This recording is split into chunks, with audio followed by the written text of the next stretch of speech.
Менің бірінші ятлавым. Ортайтөбе авылының орта мектебінің бірінші класс оқушысы Абубекирова Айдана.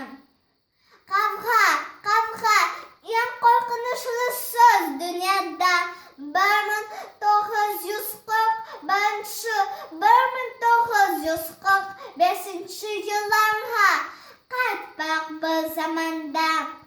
Авыл ветеранларға оқтамсып бас иземін. Болмасын бұда қавға, мен Құдайдан тілеймін. Атам соғыс ветераны, тылда болған детемді. Ұмытпайықпын мен оларды, сақлайықпын есімді.